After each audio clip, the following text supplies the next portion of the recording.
Hi ವೀಕ್ಷಕರೇ, ಎಲ್ಲರಿಗೂ ನಮಸ್ಕಾರ. ನೋಡಿ, ಕೊನೆಗೂ ಸರ್ಕಾರ ಗೃಹಲಕ್ಷ್ಮಿ ಯೋಜನೆಯ ಪ್ರತಿಯೊಂದು ಫಲಾನುಭವಿಗಳಿಗೆ 2 ತಿಂಗಳ 4,000 ಹಣನ ಜಮಾ ಮಾಡುವುದಾಗಿ ಭರ್ಜರಿ ಗುಡ್ಡಿಸ್ನ ಕೊಟ್ಟಿದ್ದು, ನಿಮ್ಮ ಬ್ಯಾಂಕ್ ಖಾತೆಗೆ ಡಿಸೆಂಬರ್ ತಿಂಗಳ 27ನೇ ಕಂತು, ಜನವರಿ ತಿಂಗಳ 28ನೇ ಕಂತು, ಈ 2 ತಿಂಗಳ 4,000 ಹಣನ ಸರ್ಕಾರ ಜಮಾ ಮಾಡ್ತಾ ಇದೆ. ಹೌದು ವೀಕ್ಷಕರೇ, ಇಲ್ಲಿಯವರೆಗೂ ಸುಮಾರು 35 ಲಕ್ಷಕ್ಕಿಂತ ಅಧಿಕ ಫಲಾನುಭವಿಗಳು ಈ ಒಂದು ಹಣನ ಪಡ್ಕೊಂಡಿದ್ದು, ನಿಮ್ಮ ಬ್ಯಾಂಕ್ ಖಾತೆಗೆ ನಾಳೆ ಶುಕ್ರವಾರ ಫೆಬ್ರವರಿ 27ರಂದು ಕರ್ನಾಟಕದ 26 ಜಿಲ್ಲೆಗಳಿಗೆ ಈ 4,000 ಹಣ ಜಮಾ ಆಗ್ತಾ ಇದೆ. ಆದರೆ ನೀವು ಈ ಒಂದು ಹಣನ ಪಡಿಬೇಕು ಅಂದರೂ ಕೂಡ ಸರ್ಕಾರ ಕೆಲವು ಹೊಸ ನಿಯಮಗಳನ್ನ ಕೂಡ ಜಾರಿಗೆ ತಂದಿದೆ. ಅದೇ ರೀತಿ ಇದೇ ಮಾರ್ಚ್ ತಿಂಗಳ ಮೊದಲ ವಾರದಿಂದ ರೇಷನ್ ಕಾರ್ಡ್ ಹೊಂದಿರುವ ಪ್ರತಿ ಕಾರ್ಡ್ದಾರರ ಬ್ಯಾಂಕ್ ಖಾತೆಗೆ 1,500 ರೂಪಾಯಿನ ಸರ್ಕಾರ ಕೊಡ್ತಾ ಇದ್ದು, ಹೇಗೆ ಮತ್ತು ಯಾವ ಫಲಾನುಭವಿಗಳಿಗೆ ಈ ಒಂದು ಹಣ ಸಿಗುತ್ತೆ ಅಂತ ತಿಳಿಸ್ಕೊಡ್ತಾ ಇದ್ದೀನಿ. ಅದಕ್ಕಿಂತ ಮೊದಲು ನೋಡಿ ವೀಕ್ಷಕರೇ, ನೀವೇನಾದ್ರೂ ಇನ್ನೂ ಕೂಡ ನನ್ನ ಚಾನಲ್ನ ಸಬ್ಸ್ಕ್ರೈಬ್ ಆಗದೆ ಹಾಗೆ ವಿಡಿಯೋ ನೋಡ್ತಾ ಇದ್ರೆ ದಯವಿಟ್ಟು ವಿಡಿಯೋ ನೋಡ್ತಾ ಇರುವ ಪ್ರತಿಯೊಬ್ಬರು ಕೂಡ ನನ್ನ ಚಾನಲ್ನ ಸಬ್ಸ್ಕ್ರೈಬ್ ಮಾಡ್ಕೊಳ್ಳಿ, ಹಾಗೆ ವಿಡಿಯೋಗೆ ಒಂದು ಲೈಕ್ನ ಕೊಡಿ. ಹೌದು ವೀಕ್ಷಕರೇ, ಸರ್ಕಾರದಿಂದ ಗೃಹಲಕ್ಷ್ಮಿ ಯೋಜನೆಯ ಪ್ರತಿಯೊಂದು ಫಲಾನುಭವಿಗಳ ಬ್ಯಾಂಕ್ ಖಾತೆಗೆ 2 ತಿಂಗಳ 4,000 ಹಣ ಮತ್ತು ರೇಷನ್ ಕಾರ್ಡ್ ಹೊಂದಿರುವ ಪ್ರತಿಯೊಂದು ರೇಷನ್ ಕಾರ್ಡ್ದಾರರಿಗೂ ಕೂಡ ಮಾರ್ಚ್ ತಿಂಗಳ ಮೊದಲ ವಾರದಿಂದ 1,500 ರೂಪಾಯಿ ಹಣ ಪ್ರತಿಯೊಂದು ಫಲಾನುಭವಿಗಳಿಗೆ ಕೊನೆಗೂ ಸರ್ಕಾರ ಭರ್ಜರಿ ಗುಡ್ಡಿಸ್ನ ಕೊಟ್ಟಿದೆ. ನಿಮ್ಮ ಬ್ಯಾಂಕ್ ಖಾತೆಗೆ ಈ ಬಾರಿ ಗೃಹಲಕ್ಷ್ಮಿ ಯೋಜನೆಯ 2 ತಿಂಗಳ ಹಣ ಬರ್ತಾ ಇರೋದು ನಿಜ. ಯಾಕಂದರೆ ಈಗಾಗಲೇ ಸುಮಾರು 35 ಲಕ್ಷಕ್ಕಿಂತ ಅಧಿಕ ಫಲಾನುಭವಿಗಳು ಈ 2 ತಿಂಗಳ 4,000 ಹಣನ ಪಡ್ಕೊಂಡಿದ್ದು, ನಿಮ್ಮ ಬ್ಯಾಂಕ್ ಖಾತೆಗೆ ಸರ್ಕಾರ ಡಿಸೆಂಬರ್ ಮತ್ತು ಜನವರಿ ತಿಂಗಳ 2 ತಿಂಗಳ 4,000 ಹಣನ ಜಮಾ ಮಾಡ್ತಾ ಇದ್ದು, ಫೆಬ್ರವರಿ 27 ಶುಕ್ರವಾರದಿಂದ ಕರ್ನಾಟಕದ 26 ಜಿಲ್ಲೆಗಳ ಪ್ರತಿಯೊಂದು ಫಲಾನುಭವಿಗಳಿಗೆ ಈ 4,000 ಹಣ ಜಮಾ ಆಗಲಿದೆ.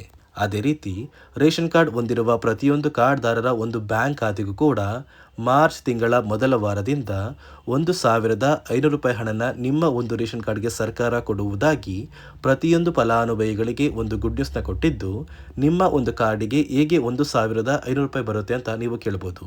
ನೋಡಿ ವೀಕ್ಷಕರೇ, ಸರ್ಕಾರ ಕೊಟ್ಟಿರುವ ಮಾಹಿತಿಯ ಪ್ರಕಾರ ಪ್ರತಿಯೊಂದು ರೇಷನ್ ಕಾರ್ಡ್ ಏನಿದೆ ಆ ಒಂದು ರೇಷನ್ ಕಾರ್ಡ್ಗೆ ನಿಮ್ಮ ಒಂದು ಪ್ರತಿ ತಿಂಗಳ ಉಚಿತ ಅಕ್ಕಿ ಏನು ಬರ್ತಾ ಇದೆ ಆ ಒಂದು ಅಕ್ಕಿ ಜೊತೆಗೆ 5 ಅಥವಾ 6 ರೀತಿಯ ಅಧಿಕ ಆಹಾರ ಪದಾರ್ಥಗಳನ್ನ ಸರ್ಕಾರ ಕೊಡುತ್ತೆ. ಅಂದರೆ 1,500 ರೂಪಾಯಿಗೆ ಏನು ಒಂದು ಆಹಾರ ಪದಾರ್ಥಗಳು ಸಿಗುತ್ತೆ, ಅದೇ ರೀತಿಯ ಆಹಾರ ಪದಾರ್ಥಗಳನ್ನ ಇನ್ನು ಮುಂದೆ ಪ್ರತಿ ತಿಂಗಳು ಸರ್ಕಾರ ನಿಮ್ಮ ಒಂದು ರೇಷನ್ ಕಾರ್ಡ್ಗೆ ಕೊಡ್ತಾ ಇದ್ದು, ಅಡುಗೆ ಎಣ್ಣೆ, ತೊಗರಿ ಬೇಳೆ, ಸಕ್ಕರೆ, ಉಪ್ಪು, ರಾಗಿ, ಗೋಧಿ, ಹೆಸರು ಕಾಳು, ಇದೇ ರೀತಿಯ ಸಾಕಷ್ಟು ರೀತಿಯ ಆಹಾರ ಪದಾರ್ಥಗಳನ್ನ ಇನ್ನು ಮುಂದೆ ಪ್ರತಿ ತಿಂಗಳು ಸರ್ಕಾರ ನಿಮ್ಮ ಒಂದು ಕಾರ್ಡ್ಗೆ ಕೊಡ್ತಾ ಇದ್ದು, ಮಾರ್ಚ್ ತಿಂಗಳ ಮೊದಲ ವಾರದಿಂದ ನೀವು ಈ ಸೌಲಭ್ಯನ ಪಡ್ಕೋತೀರಾ. ಅದೇ ರೀತಿ ನಿಮ್ಮ ಒಂದು ಬ್ಯಾಂಕ್ ಖಾತೆಗೆ ಗೃಹಲಕ್ಷ್ಮಿ ಯೋಜನೆಯ 4,000 ಹಣ ಪಡಿಬೇಕು ಅಂದರೆ ಮತ್ತು ಈ ರೇಷನ್ ಕಾರ್ಡ್ಗೆ ಸಿಗುವಂತಹ ಉಚಿತ ಆಹಾರ ಪದಾರ್ಥಗಳನ್ನ ಪಡಿಬೇಕು ಅಂದರೆ ಹಣಕಾಸು ಇಲಾಖೆಯಿಂದ ಕೆಲವು ಹೊಸ ನಿಯಮಗಳನ್ನ ಜಾರಿಗೆ ತಂದಿದ್ದು, ಈ ನಿಯಮಗಳನ್ನ ಪ್ರತಿಯೊಂದು ಫಲಾನುಭವಿಗಳು ಕಡ್ಡಾಯವಾಗಿ ಪಾಲಿಸಬೇಕು ಅಂತ ಸರ್ಕಾರ ಆದೇಶನ ಕೊಟ್ಟಿದೆ. ಅದೇ ಒಂದು ಕಾರಣಕ್ಕೆ ಸಾಕಷ್ಟು ಫಲಾನುಭವಿಗಳಿಗೆ ಕೆಲವು ಸೌಲಭ್ಯಗಳು ಕೂಡ ಕ್ಯಾನ್ಸಲ್ ಆಗಿದ್ದು, ಯಾವ ಫಲಾನುಭವಿಗಳಿಗೆ ಹಣ ಬರ್ತಾ ಇದೆ ಮತ್ತು ಸರ್ಕಾರ ಜಾರಿಗೆ ತಂದಿರುವ ಆ ನಿಯಮಗಳು ಏನು ಅಂತ ಕೂಡ ನಾನು ನಿಮಗೆ ತಿಳಿಸ್ಕೊಡ್ತೀನಿ. ಅದಕ್ಕಿಂತ ಮೊದಲು ನಾಳೆ ಶುಕ್ರವಾರ ಫೆಬ್ರವರಿ 27ರಂದು ಕರ್ನಾಟಕದ ಯಾವ 26 ಜಿಲ್ಲೆಗಳಿಗೆ 2 ತಿಂಗಳ ಗೃಹಲಕ್ಷ್ಮಿ ಯೋಜನೆಯ 4,000 ಹಣ ಬರ್ತಾ ಇದೆ ಅಂದರೆ, ಮೊದಲಿಗೆ ಬಾಗಲಕೋಟೆ, ಬೆಂಗಳೂರು ನಗರ, ಬೆಂಗಳೂರು ಗ್ರಾಮಾಂತರ, ಬೆಳಗಾವಿ, ವಿಜಯಪುರ, ಧಾರವಾಡ, ರಾಮನಗರ, ಚಿಕ್ಕಬಳ್ಳಾಪುರ, ಚಿತ್ರದುರ್ಗ, ಹಾವೇರಿ, ಉತ್ತರ ಕನ್ನಡ, ಕೋಲಾರ, ಶಿವಮೊಗ್ಗ, ತುಮಕೂರು, ಬಳ್ಳಾರಿ, ಚಾಮರಾಜನಗರ, ಚಿಕ್ಕಮಗಳೂರು, ಬೀದರ್, ಕಲಬುರಗಿ, ದಕ್ಷಿಣ ಕನ್ನಡ, ಹಾಸನ, ಕೊಪ್ಪಳ, ರಾಯಚೂರು, ಕೊಡಗು, ಮಂಡ್ಯ, ಯಾದಗಿರಿ, ವಿಜಯನಗರ, ಮೈಸೂರು ಮತ್ತು ಉಡುಪಿ ಈ ಜಿಲ್ಲೆಗಳ ಪ್ರತಿಯೊಂದು ಫಲಾನುಭವಿಗಳಿಗೆ ಸರ್ಕಾರ ಒಟ್ಟು 2 ತಿಂಗಳ ಗೃಹಲಕ್ಷ್ಮಿ ಯೋಜನೆಯ 4,000 ಹಣನ ಜಮಾ ಮಾಡ್ತಾ ಇದ್ದು, ನಿಮ್ಮ ಬ್ಯಾಂಕ್ ಖಾತೆಗೆ ಫೆಬ್ರವರಿ ಅಂತ್ಯದಷ್ಟರಲ್ಲಿ ಪ್ರತಿಯೊಬ್ಬರು ಈ 4,000 ಹಣನ ಪಡ್ಕೋತೀರಾ. ಮಾರ್ಚ್ ತಿಂಗಳ ಮೊದಲ ವಾರದಲ್ಲಿ ಫೆಬ್ರವರಿ ತಿಂಗಳ 29ನೇ ಕಂತಿನ ಹಣ ಕೂಡ ಜಮಾ ಆಗುತ್ತೆ. ನೋಡಿ ಸ್ನೇಹಿತರೆ, ಈ ಬಾರಿ ಸುಮಾರು 1 ಲಕ್ಷಕ್ಕಿಂತ ಅಧಿಕ ಫಲಾನುಭವಿಗಳ ಬ್ಯಾಂಕ್ ಖಾತೆಗೆ ಸರ್ಕಾರ ಗೃಹಲಕ್ಷ್ಮಿ ಯೋಜನೆಯ ಹಣನ ಜಮಾ ಮಾಡ್ತಾ ಇಲ್ಲ. ಕಾರಣ ಏನು ಅಂದರೆ, ನಿಮ್ಮ ಬ್ಯಾಂಕ್ ಖಾತೆಗೆ ಡೆಬಿಟ್ ಮೂಲಕ ಹಣ ಜಮಾ ಮಾಡುವಂತಹ ಸಂದರ್ಭದಲ್ಲಿ ಸರ್ಕಾರ ಸಾಕಷ್ಟು ಫಲಾನುಭವಿಗಳ ಒಂದು ಬ್ಯಾಂಕ್ ಖಾತೆಗೆ ಹಣ ಜಮಾ ಮಾಡೋದನ್ನು ಕ್ಯಾನ್ಸಲ್ ಮಾಡಿದೆ.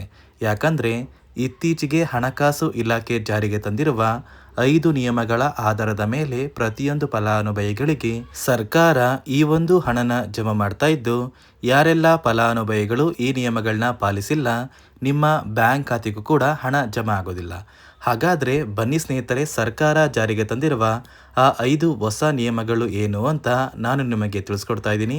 ನೋಡಿ ಸ್ನೇಹಿತರೆ, ಮೊದಲನೆಯ ಒಂದು ನಿಯಮ ಬಂದು, ಸಾಕಷ್ಟು ಫಲಾನುಭವಿಗಳು ಹೊಂದಿರುವಂತಹ ಒಂದು ರೇಷನ್ ಕಾರ್ಡ್ ಏನಿದೆ, ಆ ಒಂದು ರೇಷನ್ ಕಾರ್ಡ್ನ ಮನೆಯ ಸದಸ್ಯರ ಪ್ರತಿಯೊಬ್ಬರ ಒಂದು ಆಧಾರ್ ಕಾರ್ಡ್ನ ನಿಮ್ಮ ರೇಷನ್ ಕಾರ್ಡ್ಗೆ ಕಡ್ಡಾಯವಾಗಿ ಲಿಂಕ್ ಮಾಡಿಸ್ಬೇಕು. ಅಂದರೆ ಈ ಒಂದು ಲಿಂಕ್ ಮಾಡಿಸುವಂತಹ ಒಂದು ಪ್ರೊಸೀಜರ್ಗೆ ಸರ್ಕಾರ KYC ಅಂತ ಕರೀತಾರೆ. ನಿಮ್ಮ ರೇಷನ್ ಕಾರ್ಡ್ಗೆ ಇನ್ನೂ ಸಹ KYC ಆಗಿಲ್ಲ ಅಂದರೆ ನಿಮ್ಮ ಬ್ಯಾಂಕ್ ಖಾತೆಗೆ ಸರ್ಕಾರ ಮುಂದಿನ ದಿನಗಳಲ್ಲಿ ಗೃಹಲಕ್ಷ್ಮಿ ಯೋಜನೆಯ ಹಣನ ಕ್ಯಾನ್ಸಲ್ ಮಾಡುತ್ತೆ. ಅದೇ ರೀತಿ ಎರಡನೆಯ ಒಂದು ನಿಯಮ ಬಂದು, ಸಾಕಷ್ಟು ಫಲಾನುಭವಿಗಳು ಕಳೆದ 3 ತಿಂಗಳಿಂದ ಸರ್ಕಾರದಿಂದ ಬರ್ತಾ ಇರುವಂತಹ ಒಂದು ರೇಷನ್ ಏನಿದೆ, ಅಂದರೆ ಉಚಿತ ಅಕ್ಕಿ ಏನಿದೆ, ಈ ಒಂದು ರೇಷನ್ನ ಪಡ್ಕೋತಾ ಇಲ್ಲ. ಒಂದು ವೇಳೆ ಕಳೆದ 3 ತಿಂಗಳಿಂದ ನೀವು ರೇಷನ್ನ ಪಡ್ಕೊಂಡಿಲ್ಲ ಅಂದರೆ ಸರ್ಕಾರ ನಿಮ್ಮ ಬಳಿ ಇರುವಂತಹ ಒಂದು ರೇಷನ್ ಕಾರ್ಡ್ನ ಕ್ಯಾನ್ಸಲ್ ಮಾಡುತ್ತೆ. ನಿಮ್ಮ ರೇಷನ್ ಕಾರ್ಡ್ನ ಸರ್ಕಾರ ಕ್ಯಾನ್ಸಲ್ ಮಾಡಿದರೆ ನಿಮ್ಮ ಬ್ಯಾಂಕ್ ಖಾತೆಗೆ ಗೃಹಲಕ್ಷ್ಮಿ ಯೋಜನೆಯ ಹಣ ಇರ್ಬೋದು ಮತ್ತು ಸರ್ಕಾರದಿಂದ ಬರುವಂತಹ ಒಂದು ಸೌಲಭ್ಯಗಳನ್ನ ನೀವು ಕಳ್ಕೋಬೇಕಾಗುತ್ತೆ. ಅದೇ ರೀತಿ ಮೂರನೆಯ ಒಂದು ನಿಯಮ ಬಂದು, ನೋಡಿ ಸ್ನೇಹಿತರೆ, ನಿಮ್ಮ ಬಳಿ ಇರುವಂತಹ ಒಂದು ಆಧಾರ್ ಕಾರ್ಡ್ ಏನಿದೆ, ಆ ಒಂದು ಆಧಾರ್ ಕಾರ್ಡ್ನ ಕಳೆದ 15 ವರ್ಷಗಳಲ್ಲಿ ನೀವು ಯಾವುದೇ ರೀತಿಯ ಒಂದು ತಿದ್ದುಪಡಿನ ಮಾಡಿಸಿಲ್ಲ ಅಂದರೆ ನಿಮ್ಮ ಬ್ಯಾಂಕ್ ಖಾತೆಗೆ ಸರ್ಕಾರ ಗೃಹಲಕ್ಷ್ಮಿ ಯೋಜನೆಯ ಹಣನ ಕ್ಯಾನ್ಸಲ್ ಮಾಡುತ್ತೆ.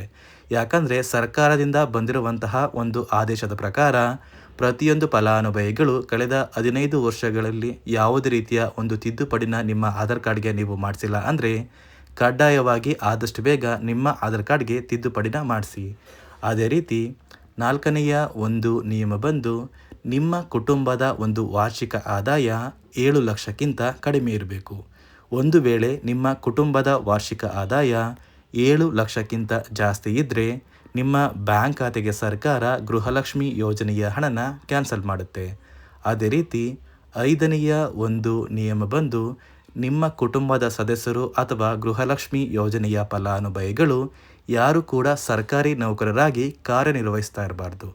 ಒಂದು ವೇಳೆ ನಿಮ್ಮ ಕುಟುಂಬದಲ್ಲಿ ಯಾರೇ ಆಗಿದ್ರೂ ಸರ್ಕಾರಿ ನೌಕರರಾಗಿ ಕಾರ್ಯನಿರ್ವಹಿಸ್ತಾ ಇದ್ದರೆ ನಿಮ್ಮ ಬ್ಯಾಂಕ್ ಖಾತೆಗೆ ಗೃಹಲಕ್ಷ್ಮಿ ಯೋಜನೆಯ ಹಣ ಕ್ಯಾನ್ಸಲ್ ಆಗುತ್ತೆ. ಈ 5 ನಿಯಮಗಳ ಆಧಾರದ ಮೇಲೆ ಪ್ರತಿಯೊಂದು ಫಲಾನುಭವಿಗಳಿಗೆ ಸರ್ಕಾರ ಹಣ ಜಮಾ ಮಾಡ್ತಾ ಇದೆ.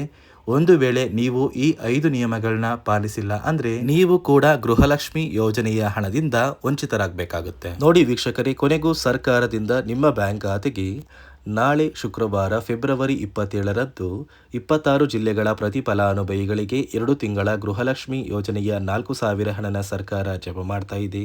ಅದೇ ರೀತಿ ರೇಷನ್ ಕಾರ್ಡ್ ಹೊಂದಿರುವ ಪ್ರತಿಯೊಂದು ಕಾರ್ಡ್ದಾರರ ಬ್ಯಾಂಕ್ ಖಾತೆಗೆ ಹಣ ಬರ್ತಾ ಇಲ್ಲ, ಬದಲಿಗೆ ನಿಮ್ಮ ಒಂದು ಕಾರ್ಡಿಗೆ 5ರಿಂದ 6 ರೀತಿಯ ಆಹಾರ ಪದಾರ್ಥಗಳನ್ನ ಇನ್ನು ಮುಂದೆ ಪ್ರತಿ ತಿಂಗಳು ಸರ್ಕಾರ ಕೊಡುತ್ತೆ ಅಂತ ಹೇಳ್ತಾ, ಇದಿಷ್ಟು ಸರ್ಕಾರದಿಂದ ಬಂದಿರುವ ಹೊಸ ಮಾಹಿತಿಯಾಗಿದೆ. ನಾನು ಕೊಟ್ಟಿರುವಂತಹ ಮಾಹಿತಿ ನಿಮಗೆ ಇಷ್ಟ ಆಗಿದ್ದಲ್ಲಿ ದಯವಿಟ್ಟು ಪ್ರತಿಯೊಬ್ಬರು ನನ್ನ ಚಾನಲ್ನ ಸಬ್ಸ್ಕ್ರೈಬ್ ಮಾಡ್ಕೊಳ್ಳಿ, ಹಾಗೆ ವಿಡಿಯೋಗೆ ಒಂದು ಲೈಕ್ನ ಕೊಡಿ.